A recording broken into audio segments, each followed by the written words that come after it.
nasi nyumbani washani kwani wasagura chanzo cyane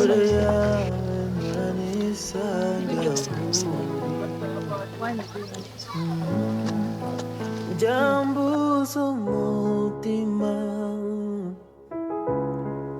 guhoru kunyotewe surku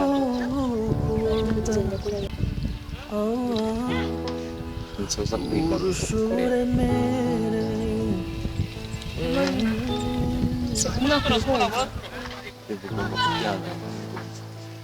siri mwakanga nabo mwaje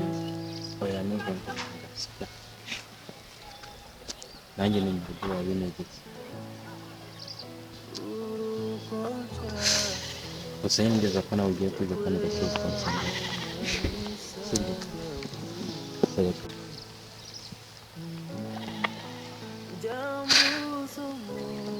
ntabwo byoroshye n'ibiti ntabwo byoroshye kubicamo birumvikana gusa ariko tugomba kwihangana sibyo